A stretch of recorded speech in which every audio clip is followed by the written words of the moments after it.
এবার দেখো আমরা যখন এই সিমুলেশনটা প্লে করব তোমরা দেখবা এই ভারী ভরের বস্তুটা তোমরা মগজে যেটা চিন্তা করতেছো সিমুলেশনের মাধ্যমে ঠিক সেই ঘটনাই ঘটবে। তোমরা দেখবা এই ভারী ভরের বস্তুটা নিচের দিকে নামতেছে এবং কম ভারী ভরের বস্তুটা উপরের দিকে উঠতেছে। তোমরা একটু চালু করে দিয়ে দেখতে চাই, তোমরা দেখতে পাচ্ছো এটা নিচের দিকে নামতেছে এবং এটা উপরের দিকে উঠতেছে। এবং যেহেতু এই দড়িটা অলওয়েজ টান টান অবস্থায় আছে, তার মানে এই বস্তুটা এবং এই বস্তুটা দুইটার ত্বরণের মান কিন্তু একই। বুঝতে পারছো? বিজ্ঞান অনুসন্ধানী এসএসসি 26 ব্যাচের কোচিং কাঁচা বাচ্চারা, আমাদের টার্গেট এ প্লাস এসএসসি 2026 সিরিজের ডে 5 এর ক্লাসে তোমাদের সবাইকে ওয়েলকাম করছি। তো আজকের ক্লাসে আমরা মূলত কপি কলের একটা চমৎকার ম্যাথ নিয়ে হাজির হয়ে গেছি এবং এই ম্যাথটা শুধু আমরা আজকে করে দেখব না, আমরা একটু ফিল নেওয়ার জন্য আমরা অ্যানিমেশনের মাধ্যমে এটা দেখব। তো আমরা আজকে একটা সিমুলেশন চালাবো, এই সিমুলেশনের মাধ্যমে আমরা এই কপি কলের ম্যাথটাকে এ টু জেড ডিটেল কনসেপ্ট সহকারে ক্লিয়ার করার চেষ্টা করব। তো ভাইয়া চিন্তা করো তো, ধরো এখানে একটা কপি কল দিয়ে দিছে বা পুলি দিয়ে দিছে, এই পুলির উপরে একই দড়ি দিয়ে আমরা দুইটা বস্তুকে ঝুলাই দিছি। এবার দেখো এই বস্তুর ভর হচ্ছে 5 কেজি, এই বস্তুর ভর হচ্ছে 3 কেজি। তাহলে এই দুইটা বস্তুকে আমরা যদি ভাবে কপি কলের সাহায্যে ঝুলাই দেই বা পুলির সাহায্যে ঝুলাই দেই, তারপরে যদি আমি একটু হাতটাকে সরাই নেই, বলো হাত ছেড়ে দেওয়ার সাথে সাথেই এই 5 কেজি ভরের বস্তুটা কি হবে? এই 5 কেজি ভরের বস্তুটা নিচের দিকে নামা শুরু করবে। খুবই কমন সেন্স না? তুমি একটু ফিল করো তো, একটা বস্তুর ভর বেশি আর একটা বস্তুর ভর কম, এই ধরনের সিচুয়েশনে কি হবে? এদেরকে আমরা যদি ঝুলাই দিই একটা দড়ি দ্বারা, তাহলে 5 কেজি ভরের বস্তুটা নিচের দিকে নামা শুরু করবে এবং এই 3 কেজি ভরের বস্তুটা উপরের দিকে ওঠা শুরু করবে। কারণ এই বস্তু যখনই নিচে নামা শুরু করবে এই দড়িতে একটা টান পড়বে, ফলে এই বস্তুটা উপরের দিকে ওঠা শুরু করবে। এখন প্রশ্ন হচ্ছে এই দুইটা বস্তুর মধ্যে এই বস্তুটার ত্বরণ এবং এই বস্তুটার ত্বরণ অর্থাৎ M1 এবং M2 এই দুইটা বস্তুর ত্বরণের মান কি আলাদা আলাদা নাকি একই? তুমি চিন্তা করো তো। এটা জিনিস জানার জন্য আমরা একটু ক্লিয়ারলি বোঝার জন্য আমরা একটু অ্যানিমেশনের হেল্প নিয়ে নিব। তো চলো আমরা একটু অ্যানিমেশনটা আগে চালাই দিই। তো আমি যে অ্যানিমেশনটা ক্রিয়েট করছি, দেখো যে সিমুলেশনটা ক্রিয়েট করছি, সেখানে আমাদের এই বস্তুর ভর ধরে নেওয়া হয়েছে M1 এর মান 5 কেজি, আমরা অঙ্কে যেটা দিয়ে রাখছিলাম, এবং M2 এর ভ্যালু দিয়ে দিছি আমরা 3 কেজি, যেটা আমাদের ম্যাথে দেওয়া ছিল। এবার চলো তো আমরা যদি এটাকে একটু চালাই দেই, তাহলে তোমরা দেখবা এই 5 কেজি ভরের বস্তুটা নিচে নামতেছে আর 3 কেজি ভরের বস্তুটা উপরের দিকে উঠতেছে। এবার তোমরা আরেকবার একটু খেয়াল করো, দেখবা এটা যত ত্বরণে নিচে নামবে এটা কিন্তু তত ত্বরণে উপরের দিকে উঠবে। এবং আমরা এটা কেন এইভাবে হলপ করে কিভাবে বলতে পারতেছি যেটা যত ত্বরণে নিচের দিকে নামতেছে এটা তত ত্বরণে উপরের দিকে উঠতেছে, অর্থাৎ দুইটা বস্তুর ত্বরণে একটা সাধারণ ত্বরণ আসতেছে। কেন এটা আসতেছে? এটার পেছনে কারণ কি? এটার পেছনে কারণ হইতেছে এরা একই দড়ি দ্বারা কানেক্টেড, তাই না? তাহলে যদি এরকম হইতো যে এই বস্তুর ত্বরণ বেশি এই বস্তুর ত্বরণ কম, ফলে এটা বেশি বেশি নিচের দিকে আসতে চাইতো, এটা ধীরে ধীরে উপরের দিকে উঠতো, ফলে এই দড়ি ছিঁড়ে যাইতো। অথবা যদি এরকম হইতো যে এই বস্তুটার ত্বরণ বেশি আর এই বস্তুটার ত্বরণ কম, ফলে এই বস্তু উপরের দিকে উঠে যেত আর এই বস্তু হালকা করে নিচের দিকে নামতো, ফলে ঘটনা যেটা হইতো এই দড়িটা ঢিল পড়ে যাইতো। বুঝতে পারছো? কিন্তু যেহেতু এখানে ঢিল পড়তেছে না, দড়িতে দড়ি অবস্থা অলওয়েজ টানটানি আছে, তাহলে আমরা বলতেই পারি এই বস্তু যত ত্বরণে নিচে নামতেছে ঠিক তত ত্বরণে এই বস্তুটা উপরের দিকে উঠতেছে। তাহলে আশা করি এতটুকু বুঝছো। ঠিক আছে, এবার চলো আমরা আবার স্লাইডে ব্যাক করি। তাহলে এবার বলো ভাইয়া, এখান থেকে আমরা বলতেই পারি তাহলে এই বস্তু যত ত্বরণে নিচের দিকে নামবে এই বস্তু ঠিক তত ত্বরণেই উপরের দিকে পড়া শুরু করবে। এবারে আমরা প্রথম অঙ্কে এটাই বের করতে বলছি যে এই সিস্টেমের অ্যাক্সেলারেশনের ভ্যালু কত, এটা বের করতে হবে। তো চলো তো আমরা আগে বুঝি এই বস্তুর উপরে দেখো তো কয়টা বল কাজ করতেছে, একটু বুঝে বুঝে বলবা। বলো এই বস্তুর উপরে কয়টা বল কাজ করতেছে? দেখো তো ভাইয়া, এই বস্তুর উপরে কিন্তু দুইটা ফোর্স কাজ করতেছে। নাম্বার 1, পৃথিবীর আকর্ষণ বল এই বস্তুটাকে কোন দিকে টান দিচ্ছে বলো? পৃথিবীর আকর্ষণ বলের ফলে এই বস্তুটা F সমান M1G বলে নিচের দিকে আসার ট্রাই করতেছে। এখন M1G বলের জন্য এই বস্তু যদি নিচের দিকে আসা ট্রাই করে, বলতো দড়িটাকে কোন দিকে টেনে ধরবে? খুবই কমন সেন্স না? M1G বলে নিচের দিকে আসার চেষ্টা করলে এই দড়িটাকে উপরের দিকে টেনে ধরবে, খুবই অবভিয়াস। তাহলে এখানে দড়ির টান কাজ করবে এই যে এইদিকে উপরের দিকে। বুঝতে পারছো? এবার একটা জিনিস মনে রাখো ভাইয়া, হায়ার ক্লাসে গেলে এটা আরো ডিটেল জানতে পারবা। সেটা হলো দড়ি যদি একটা হয় তাহলে একই দড়ির সকল জায়গায় টানের মান হয় অলওয়েজ সেম।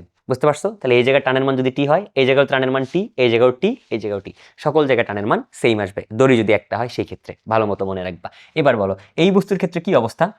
দেখো তো এই বস্তুর ভর যদি M2 হয় তাহলে এই বস্তুর উপরে পৃথিবীর আকর্ষণ বল কাজ করতেছে M2G নিচের দিকে। বলো দড়ির টান কোন দিকে? তাহলে দড়িটাকে উপরের দিকে টেনে ধরবে, অবভিয়াস। আর দড়ি যেহেতু একটাই তাহলে টানের মান সেম আসতেছে। বুঝতে পারছো? এবার একটু ঠান্ডা মাথায় বলো তো, তাহলে এই বস্তুর উপরে দুইটা বল কাজ করতেছে, তাই না? তো আমরা তো আগে থেকেই শিখছি যে ভাই একটা বস্তুর উপরে যদি একাধিক বল কাজ করে সেই ক্ষেত্রে আমরা ফর্মুলা কি লিখি? সেই ক্ষেত্রে আমরা ফর্মুলা লিখি summation of F is equal M A, অর্থাৎ যতগুলা বল কাজ করবে সবগুলা বলের সমষ্টি হবে এই বস্তুর ভর আর তার ত্বরণের গুণফলের মানের সময়। এখন সমষ্টি তো আবার দুই প্রকার আছে, তাই না? একটা হলো স্কেলার সামেশন আর একটা হলো ভেক্টর সামেশন। আমরা কোন সামেশনটাকে এখানে কাউন্ট করব? বল যেহেতু ভেক্টর কোয়ান্টিটি, আমরা এখানে ভেক্টর সামেশনটাকে কাউন্ট করব। তাহলে মনে রাখতে হবে একটা বস্তুর উপরে একাধিক বল কাজ করলে সবগুলা বলের ভেক্টর সামেশন, অর্থাৎ নিট বলের মান হবে সবগুলা বলের ভেক্টর সামেশন। এই ভেক্টর সামেশন হবে ওই বস্তুর ভর আর তার ত্বরণের গুণফলের মানের সমান। বুঝতে পারলা? এবার বলো তো, এই জায়গা থেকে ভাইয়া এই বস্তুর উপরে দুইটা বল পরস্পর বিপরীত দিকে কাজ করতেছে, তাই না? তাহলে বলো সামেশন অফ এফ এর মান হবে তাদের কি ফলের সমান? এটা তো পড়ছো, দুইটা বল যদি বিপরীত দিকে কাজ করে তাহলে সামেশন অফ এফ হবে তাদের বিয়োগ ফলের সমান। কোনটা থেকে কোনটার বিয়োগ? বড়টা থেকে ছোটটার বিয়োগ, এটা তোমরা জানো। এখন কথা হইতেছে এইখানে কি আমাদের বোঝার কোনো ওয়ে আছে যে আসলে কোনটা বড় আর কোনটা ছোট? টি বড় নাকি এম ওয়ান জি বড়? দেখো এম ওয়ান জির মান না হয় আমি বের করতে পারবো, কারণ এম ওয়ান এর ভ্যালু দেওয়া আছে, কিন্তু টি এর মান কিন্তু ডিরেক্ট দেওয়া নাই, বুঝছো? তাহলে আমরা হলপ করে মান দেখে বলতে পারতেছি না যে এম ওয়ান জি বড় নাকি টি বড়, কিন্তু এটা অন্যভাবে বোঝা যাবে। চিন্তা করো তো, এখানে একটা বাক্স আছে, তোমার বন্ধু বাবলু এবং তোমার বন্ধু গুড্ডু দুইজন মিলে এই বাক্সটাকে টানাটানি করতেছে। বাবলু টানতেছে এইদিকে 10 নিউটন বলে, গুড্ডু টানতেছে এইদিকে 6 নিউটন বলে। বলো বাক্স যাবে কোন দিকে? বলো তো। বাক্স যাবে, বাবলু যেহেতু বেশি বলে টান দিচ্ছে তাহলে বাক্স বাবলুর দিকে যাবে। তাহলে আমরা বলতেই পারি ভাই এটা খুবই কমন সেন্স না? তুমি চিন্তা করো, একটা বাক্স আছে, তোমার দুই বন্ধু মিলে দুইজন টানাটানি করতেছে, একজন বেশি জোরে টানতেছে আরেকজন কম টানতেছে, কম জোরে টানতেছে, তাহলে বাক্সর গতি কোন দিকে হবে? বড় বলের দিকে হবে, খুবই অবভিয়াস। তাহলে বলো তো ভাইয়া, একটা বস্তুর উপরে যখন দুইটা ফোর্স পরস্পর অপোজিট ডাইরেকশনে কাজ করবে তাহলে সেক্ষেত্রে বস্তুর গতি কোন দিকে হবে? বড় বলের দিকে অলওয়েজ। তাহলে এখন তুমি আমার এইটা বুঝাও, এই বস্তু যেহেতু নিচের দিকে নামবে, তাই না? একটু আগে আমরা অ্যানিমেশনের মাধ্যমে দেখতেছিলাম, আর একবার যদি একটু দেখি চলো। এই বস্তু যেহেতু নিচের দিকে নামবে, এম1 ভরের বস্তুটা, 5 কেজি ভরের বস্তুটা, তার মানে এর ক্ষেত্রে নিচের বলটা হলো বেশি আর ওপরের বলটা হলো কম। তাহলে আশা করি এতটুকু বুঝছো। তাহলে বলো এই নিচের বলটা বড় জন্য এই বস্তুটা নিচের দিকে আসতেছে আর টান বলটা এখানে ছোট হয়ে গেছে। তাহলে এখন বলো এই ক্ষেত্রে আমরা কোনটা থেকে কোনটাকে মাইনাস করব? আমরা M1G থেকে টি কে মাইনাস করব। তাহলে M1G মাইনাস টি, এটা কার ভ্যালু বসাইছি? সামেশন অফ এফ এর ভ্যালু। আর সামেশন অফ এফ সমান আমরা কি লিখি? M A. কিন্তু এই বস্তুর ভর কি এম না M1? M1, so we can write that M1G minus T is equal M1A। এটা এক নাম্বার ইকুয়েশন দিতে পারো। এটা কার ক্ষেত্রে? এটা M1 ভরের বস্তুর ক্ষেত্রে, ঠিক আছে? এবার বলো তো M2 ভরের বস্তুর ক্ষেত্রে সেম ইকুয়েশনটা খাটাও তো। দেখো তো ভাইয়া, M2 ভরের বস্তুটা কোন দিকে যাইতেছিল? M2 ভরের বস্তুটা কিন্তু ভাইয়া উপরের দিকে যাইতেছিল। তাকাও, M2 ভরের বস্তুটা এ এক্সেলারেশন নিয়ে উপরের দিকে যাইতেছিল, তাই না? তো তাই যদি হয় বলেন এর ক্ষেত্রে তাহলে কোনটা বড়? টি বড় আর M2G ছোট, কারণ এই দুইটা বল পরস্পর বিপরীত দিকে কাজ করতেছে। এই বস্তুর উপরে যে দুইটা বল সেটাও তো বিপরীত দিকে কাজ করতেছে। তাহলে নিট ফোর্স হবে বা সামেশন অফ এফ এর ভ্যালু হবে তাদের কি ফলের সমান? বিয়োগ ফলের সমান। কোনটা থেকে কোনটার বিয়োগ? আবারও যথারীতি বড়টা থেকে ছোটটার বিয়োগ। যেহেতু বস্তু উপরের দিকে যাচ্ছে তাহলে বড় হচ্ছে টি আর ছোট হচ্ছে M2G। তাহলে সিম্পল। তাহলে আমরা এখানে কি করব? টি মাইনাস M2G, এই যে সামেশন অফ এফ এর মান বসানো হইলো, এটা তাদের বিয়োগ ফলের সমান। Summation of F is equal কি লিখি? এম এ। তাহলে বলো এখানে এম এর মান কত? এম এর মান হচ্ছে M2 ইন্টু এ। এবার দেখো তো এদের কমন ত্বরণ কত? এ, কারণ এটা এ ত্বরণে নিচে নামলে এটা এ ত্বরণে উপরের দিকে উঠবে, তাই না? এবার বলো তো ভাইয়া, এই জায়গাতে আমরা যদি 1 নম্বর সমীকরণ আর 2 নম্বর সমীকরণকে জাস্ট কিছু করব না, জাস্ট নর্মালি যোগ করব। তাহলে আমি যদি নর্মালি যোগ করি 1 আর 2 কে, তাহলে দেখো তো 1 যোগ 2 করলেই আমাদের সকল কিছু সমাধান হয়ে যায়। দেখো এসে মাইনাস টি প্লাস টি ক্যান্সেল আউট হয়। বলো এখানে কি পড়ে থাকে? এখানে পড়ে থাকে M1G মাইনাস M2G। এখানে কি কমন নেওয়া যায়? এ কমন নিলে কি থাকে ভাইয়া? দেখো তো M1 প্লাস M2, এই তো আমাদের কমন ত্বরণ বা সাধারণ ত্বরণ যেটা ছিল সেটা বের হয়ে গেছে এ। তাহলে বলেন এ সমান কি লেখা যাবে? এই সিস্টেমের ত্বরণ এ সমান লেখা যাবে M1G minus M2G divided by এই পাশের গুণে পাশে আসলে ভাগ। তাহলে M1 প্লাস M2, এটা কিন্তু তোমাদের বইয়েরই একটা ম্যাথ। এবার দেখো প্রত্যেকটার মান জানা আছে না? তাহলে M1 এর মান কত?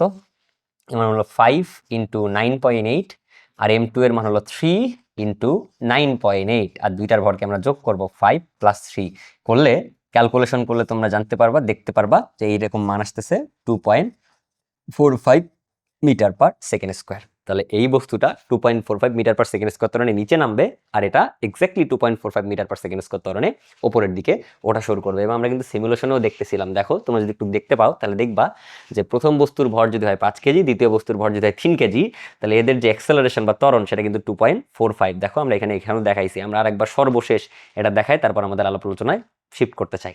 দেখো এই যে এটা 2.45 ত্বরণে নিচে নামতেছে, এটা 2.45 ত্বরণে উপরের দিকে উঠতেছে। এবার দেখো তো এখান থেকে আমাদের এর ভ্যালু বের হয়ে গেছে, তারপরের অংশে আমাদেরকে কি বের করতে বলছে? তারপরের অংশে আমাদেরকে বের করতে বলছে টানের মান, বুঝছো? এই যে দড়িতে যে টান বল কাজ করতেছে, এই টান বলের মান বের করতে বলছে। এবার বলো তো এই টান বলের মান কেমনে বের করা যায়? ইজি এটা। তাহলে তুমি যদি টান বলের মান বের করতে চাও, দেখো ভাইয়া 1 নম্বর সমীকরণ এবং 2 নম্বর সমীকরণে দেখো তো আগে তোমার কাছে 2টা করে আননোন ভ্যারিয়েবল ছিল, একটা হলো এ, একটা হলো টি, তাই না? এই জন্য তুমি এখান থেকে কারোরই মান বের করতে পারো নাই পারো টি এর মান বের করতে, না পারছো এর মান বের করতে। এবার তুমি কিন্তু এর মান আগে ভাগে ক্যালকুলেট করে ফেলছো, সো চাইলেই এর মান 1 অথবা 2 যে কোনো একটা ইকুয়েশনে বসায়ে তুমি আরামসে টি এর মান বের করে ফেলতে পারো, বুঝছো? তো আমরা যদি এখানে বসাই, বলো তো কোনটাতে বসাইলে বেশি ভালো হয়? আমরা চাইলে এটাতে বসাইতে পারি, কারণ এখানে টি এর সামনে মাইনাস নাই, সো আমাদের জন্য ঝামেলা কম। তাহলে আমরা দেখো আমরা 2 নম্বর ম্যাথটা দেখতেছি, তাহলে এর মান আমরা কততে বসাবো? 2 এ বসাবো। তাহলে এর মান যদি আমরা 2 এ বসাই তাহলে কি আসবে? 2 নম্বর ইকুয়েশন কি ছিল? টি ইজ ইকুয়াল কি হয়? টি ইজ ইকুয়াল এ পাশের মাইনাস, আচ্ছা আমি পুরোপুরি 2 নম্বর ইকুয়েশনটা লিখে ফেলি। T minus m2g is equal m2a, এ পাশের মাইনাস এ পাশে গেলে plus, so we can write that T is equal m2a plus m2g। So আমরা m2 যদি কমন নিয়ে নিই তাহলে কি থাকে? a plus g। দেখো তো টানের মান বের হয়ে আসছে। তাহলে ভাইয়া টানের মান যদি বের হয়, বলো m1 এর মান কত?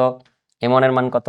m1 এর মান হচ্ছে, সরি m2 এর মান কত? m2 এর মান হচ্ছে 3, a এর মান হচ্ছে 2.45 প্লাস জি এর মান হচ্ছে 9.8। আমরা যদি একটু ক্যালকুলেট করি তাহলে আমরা কিন্তু এখানে টান বলের মানটা পেয়ে যাব। দেখো এখানে টান বলের মান কত হবে?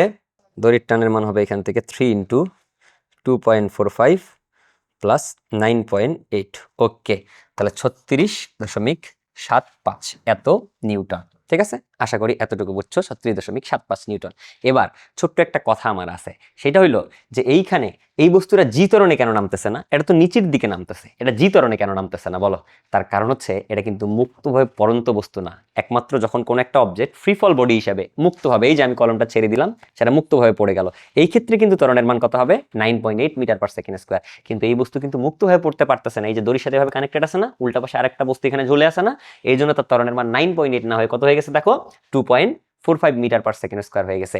এই ক্ষেত্রে এই বস্তুর ত্বরণ 9.8 হইতো, 9.8 মিটার পার সেকেন্ড স্কয়ার হইতো যদি আমরা কেচি দিয়ে ক্যাচাং করে এটা কেটে দিতাম। তখন কিন্তু দেখা গেল এখানে কেচি দিয়ে কেটে দিলে এটা 9.8 মিটার পার সেকেন্ড স্কয়ার ত্বরণে কোন দিকে যাবে বলো তো? নিচের দিকে নামা শুরু করবে, এটাও নিচের দিকে নামবে, এটাও নিচের দিকে নামবে। তাহলে আশা করি এতটুকু বুঝতে পারছো। তো এবার চলো আমরা সর্বশেষ এবং 3 নম্বর কোশ্চেনটা নিয়ে কথাবার্তা বলবো। তো 3 নম্বর কোশ্চেনে কি বলছে? বেশি ভরের বস্তুটি 1 মিটার নিচে নামার পর তার বেগ কত হবে? এখন বলো তো ভাইয়া, তাহলে এই বেশি ভরের বস্তু অর্থাৎ যে বস্তুটার ভর 5 কেজি সেটা তো নিচের দিকে নামতেছে, তাহলে 1 মিটার নামার পর তার ভেলোসিটির মান কত হবে এটা বের করতে বলছে। তো ঠান্ডা মাথায় তুমি আমাকে একটু বলো তো, 1 মিটার নামার পর যদি তার ভেলোসিটি বের করতে চাই, তাহলে এই বস্তু তো ত্বরণের নিচের দিকে নামতেছে, তাহলে এ ত্বরণে চলমান কোনো বস্তুর নির্দিষ্ট দূরত্ব অতিক্রম করার পর তার বেগ বের করার সূত্র কি লিখো তোমরা বলো তো? যেহেতু এখানে সরণের মান দেওয়া আছে, কয় মিটার সরণ? 1 মিটার সরণ, এখানে ত্বরণের মান জানো তুমি, তাহলে তুমি কি লিখবা? V square is equal A square plus 2AH। বুঝতে পারছো? এখন অনেকে বলতে পারো যে ভাই এখানে ওপর থেকে তো বস্তু নিচের দিকে পড়তেছে, তাহলে সূত্র তো হওয়ার কথা V square is equal u square plus 2GH। অনেকে আবার পরীক্ষার হলে এটাও বসাইতে পারো বা বসাবে অনেকেই, বুঝতে পারছো? যেহেতু নিচের দিকে পড়তেছে তোমরা তো মুখস্থ করে রাখছো 2GH বসাবা, কিন্তু না, আমি আবারও বলছি কেন এটা না, কারণ এটা ফ্রি ফল বডি না, মুক্তভাবে পড়ন্ত বস্তু না। যদি কেচি দিয়ে কেটে দিতাম তাহলে কিন্তু সেম ঘটনা ঘটতো, কিন্তু যেহেতু কেটে দিচ্ছি না, তার মানে এখানে সিস্টেমের নিজের ত্বরণ বসাইতে হবে, এই জন্য আমরা এ বসাইছি। এবার বলো ইউ এর তো কোনো ভ্যালু নাই, তাই না? তাহলে ইউ এর যেহেতু কোনো ভ্যালু নাই, আদি বেগ 0, এটা হিসাব থেকে বাদ একদম। এবার বলো আমরা কি লিখবো? V is equal root over এ পাশের স্কোয়ার এ পাশে গেলে রুট 2AH। এবার বলো তো 2 এর ভ্যালু কত? এ ভ্যালু হচ্ছে 2.45 আর এইচ এর মান কত? 1। তাহলে আমরা যদি একটু ক্যালকুলেশনে যাই তাহলে কিন্তু আমাদের অঙ্ক মিলে যায়। তাহলে দেখো রুট ওভার 2 ইন্টু 2.45। ওকে, তাহলে মান চলে আসছে 2.213 এত মিটার পার সেকেন্ড। তাহলে 1 মিটার নামার পর তার বেগ হবে এত। তো এই ছিল আমাদের কপি কল রিলেটেড একটা চমৎকার ম্যাথ, এবং এখান থেকে যে কয়েকটা ম্যাথ আসতে পারে তোমাদের পরীক্ষায় সবকটাই তোমাদের লেভেলের সবকটা ম্যাথ দেখানো হয়েছে। ইনশাল্লাহ এই টাইপের প্রশ্ন আসলে এর বাইরে আসবে না। তো এই ছিল আমাদের চমৎকার ক্লাস। ধন্যবাদ সবাইকে।